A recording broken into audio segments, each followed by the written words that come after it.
I've been on this like self-love journey.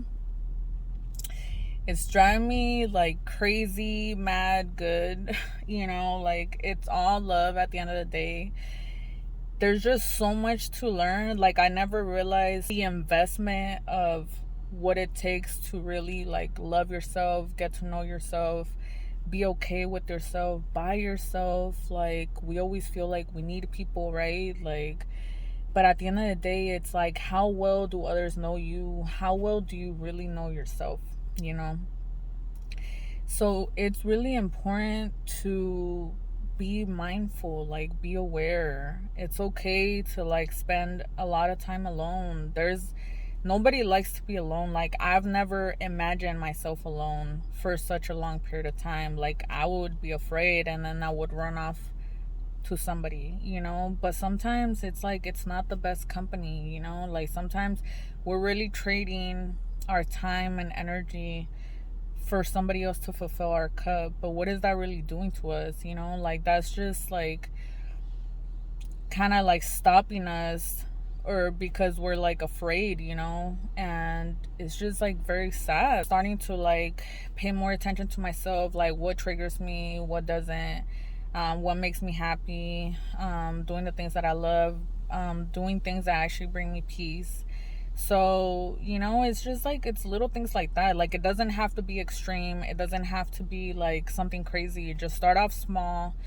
Obviously I wouldn't recommend like overdoing it, right? Because then you're gonna be like, yeah, I don't think this is for me, and then you're just gonna run off. But like your future self is gonna appreciate the hell out of you.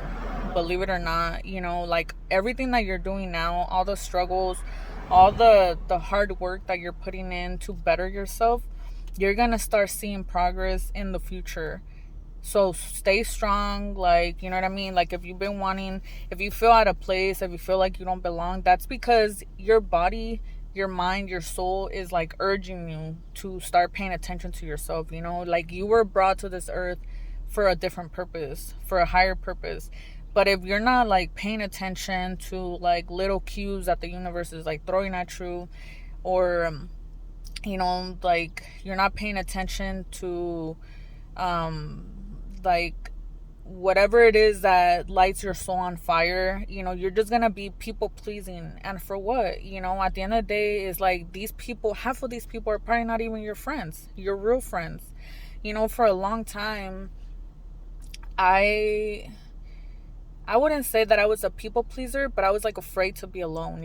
And for so long, for years, guys, like years, I spent time.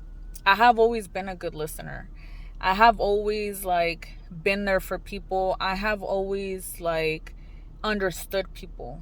I understand people's like pinpoints, what triggers them, whatnot, because it's easier to look at other people's problems than it is to look at your own, right? But I've always been very empathic. So I feel people's energies. And for a long time, guys, like I kid you not, I would listen to people's problems. I would find the answers to people's problems. I would hear them out. I wouldn't judge them, whatever. At the end of the day, it's like I always try to maintain myself neutral, give the person like the power to decide, right? Like whatever their choice is going to be at the end of the day, it's their life. And for a long time, people have always looked at me like I'm fine. Like I have no problems. Like, and then because I have such a strong like poker face, I hide my emotions well. And for people to never really like know what I'm going through, is like some shit that, like now is like I can laugh at it. But it's like, then I'm just like, damn, like nobody fucking understands me. Nobody is ever there for me. Everybody thinks I'm fine, so it's like they come to me because they think I'm strong. And yeah, sure, like I probably am strong. I'm stronger than a lot of people, but it's like that's not to say that I don't need support. Like of course I need support. So it's like learning to find your tribe. People that really understand you are there for you. So right now, that's why I'm teaching myself self-love, so that I put myself first, because I'm no longer putting people first. People that are not there for me, people that like don't even understand me, if we don't speak the same language, why the hell do I want you around, you know? And I'm not saying like, you know, start dissing people left and right. Like, I'm just saying like, be aware of the people that you give your time to, because sometimes honestly, like, people are just passing through your life and they're there to give you a message, you know? So that's just, it's part of life. So you have to be well aware. Like, self-awareness is fucking crucial in like this personal development journey, you know? So yeah, that's all I have for you guys.